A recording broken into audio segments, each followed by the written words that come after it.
अगर कोई प्रभु से पूछ ले कि महाराज, लोग तो कहते हैं कि देना बहुत अच्छा होता है और लेना बुरा होता है, तो भगवान कहते हैं बिल्कुल नहीं, दोनों बहुत अच्छे हैं। क्योंकि जो देने में संकोच करता है वो कृपण है, कंजूस है, और जो लेने में संकोच करता है वो अभिमानी है। वो सोचता है कि हम यदि लेंगे तो छोटे माने जाएंगे। आप क्या किए थे? प्रभु ने कहा, भाई सुग्रीव, तुम्हारा और हमारा बराबर का नाता है, इसलिए मैं जो दूं तुम लो, और जो तुम दोगे मैं उसे लूंगा।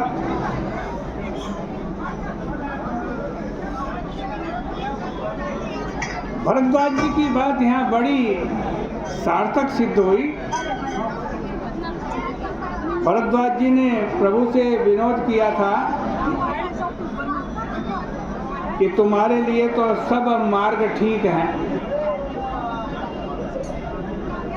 इसके संदर्भ में आप विचार कीजिए कि सकामता वाला मार्ग ठीक है या निष्कामता वाला मार्ग ठीक है। आप महर्षि वाल्मीकि के वाक्य पर ध्यान दीजिए।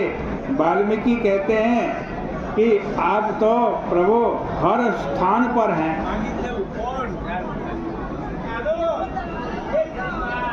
और हर जगह पर हैं आप, तो भगवान सकामता में भी हैं और भगवान निष्कामता में भी हैं। दोनों में है कि नहीं? भगवान निष्कामता में है, यह तो हर कोई देख लेता है, पर भगवान कितने सकाम बन गए यह आप सुग्रीव के प्रसंग में देख लीजिए। सुग्रीव से जो भाषा भगवान बोल रहे हैं वो सकामता की भाषा है या निष्कामता वाली है? इस प्रसंग में भगवान ने सकामता की भाषा में पूरा उपदेश दिया, और केवल उपदेश ही नहीं दिया, अपितु प्रभु कहते हैं कि घबराओ नहीं सुग्रीव, हमारी तुम्हारी मित्रता बिल्कुल ठीक है। आपने यह देखा कि सुग्रीव से मित्रता भगवान ने कब की? यद्यपि अयोध्या का राज्य छोड़कर भगवान वन में बहुत पहले आ गए थे, पर सुग्रीव से मित्रता करने के लिए तब आए जब श्री सीता जी खो गई। तब आए। आपने ध्यान दिया प्रभु इतने विलंब से क्यों आए? प्रभु ने मानो कहा, सुग्रीव तुम्हारी और हमारी दशा बिल्कुल एक जैसी है, क्योंकि तुम्हारा भी राज्य गया हुआ है और मेरा भी राज्य गया हुआ है,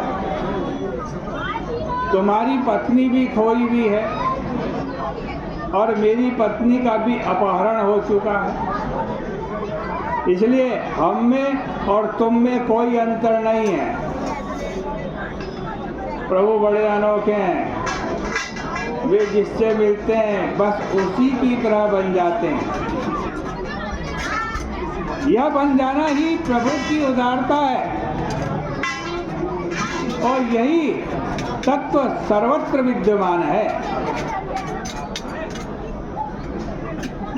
आप एक छोटे से नन्हे से बालक के समक्ष क्या बनेंगे?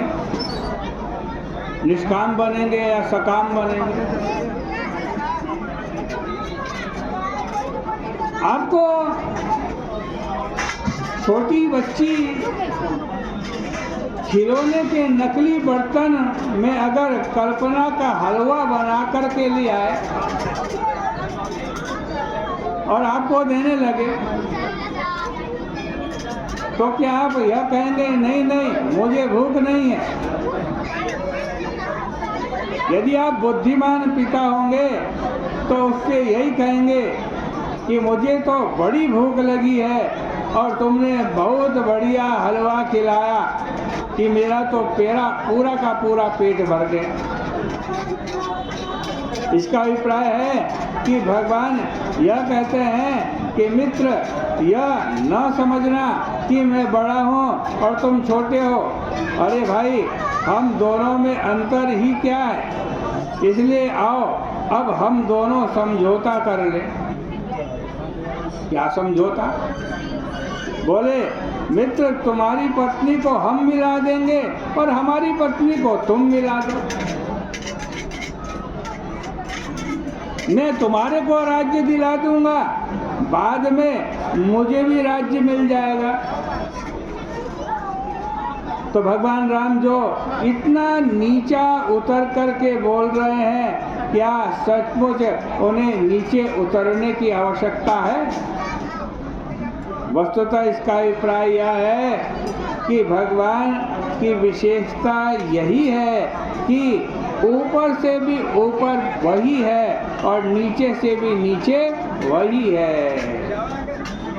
प्रभु ऊपर उठे व्यक्तियों में किसी से ज्ञान की भाषा में बोलते हैं, किसी से वैराग्य की भाषा में बोलते हैं, किसी से धर्म की भाषा में बोलते हैं और किसी से सकामता की भाषा में बोलते हैं। और इतना ही नहीं, सकामता की भी भाषा कैसी बोलते हैं, इसे आप हनुमान जी के संदर्भ में देखिए। हनुमान जी के हनुमान जी से प्रभु ने लेन देन की बात नहीं की, जैसे सुग्रीव से करते हैं वैसे हनुमान जी से नहीं,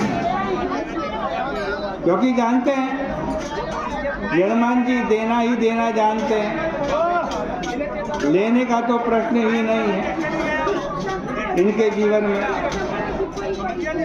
इसलिए इनसे लेन देन की बात क्यों करें? और सच में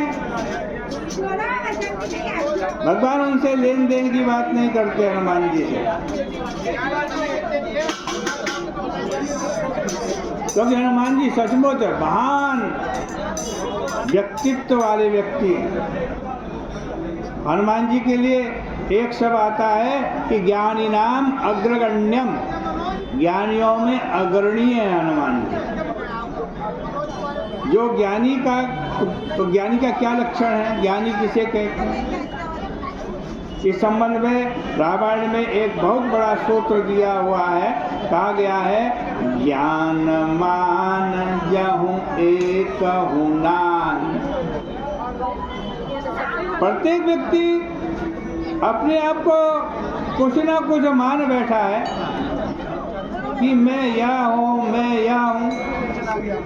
और जो व्यक्ति इस प्रकार की मान्यताओं से घिरा हुआ है वह अभिमानी है, तथा जो इन मान्यताओं से ऊपर उठ गया है वह अभिमान से मुक्त हो गया। क्योंकि जो व्यक्ति कोई मान्यता मान लेगा वह इस प्रकार का अभिमान पाले बिना नहीं रहेगा।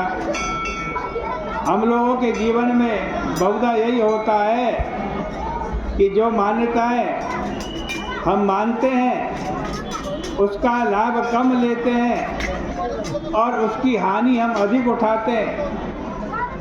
आप चाहे जो मानिए अपने आप को, चाहे देश के अभिनिवेश से मानिए, चाहे मनुष्यत्व के अभिनिवेश से मानिए, चाहे वर्ण के अभिनिवेश से मानिए, पर होना यह चाहिए कि हम उसका सदुपयोग करें, दुरुपयोग ना करें। इसे हम दृष्टांत के रूप में कहें तो यह कह सकते हैं, जैसे किसी के मन में यह भावना है कि मैं ब्राह्मण हूँ। क्या भावना? मैं ब्राह्मण। तो अगर आरंभ में ही यह कह दिया जाए कि यह बात ठीक नहीं है, तो केवल कहने मात्र से व्यक्ति के संस्कार तो मिट नहीं जाएंगे। उसका उपयोग यही है कि अगर आप में ब्राह्मणत्व का अभिनिवेश है तो आप ब्राह्मणत्व का सदुपयोग कीजिए, किंतु बहुधा लोग इसका दुरुपयोग ही करते हैं। इस संदर्भ में हनुमान जी तथा प्रभु जी के संवाद में बड़ी मीठी बात आई। यदि यह प्रश्न किया जाए कि हनुमान जी कौन है, वे ब्राह्मण हैं, क्षत्रिय हैं, वैश्य हैं, शूद्र हैं, तो इसका क्या उत्तर दिया जाएगा? और रामचरितमानस की भाषा में तो हनुमान जी कौन है कहा गया? ज्ञानीनाम अग्रगण्यम, ज्ञानियों में अग्रणी है। और ज्ञान की व्याख्या करते हुए अभी आपके सामने कहा मैंने कि ज्ञान क्या है कि ज्ञान मान जहाँ एक नाही, एक ब्रह्म समान सब माही। जहाँ न ज्ञान का मान हो है, न अभिमान हो, सब में एकमात्र ब्रह्म देखें। इसलिए जब शंकर जी जन्म ले रहे थे हनुमान जी के रूप में, उस समय यदि वे चाहते तो किसी जाति में आकर के अवतार ले लेते, पर किसी जाति में जन्म नहीं लिया। इसके द्वारा हनुमान जी ने मानो यह संकेत किया कि वर्ण धर्म का जो सर्वश्रेष्ठ उपयोग है, व्यक्ति उसे अपने जीवन में स्वीकार करे तथा उसका जो अभिमान मूलक पक्ष है उसका त्याग करे।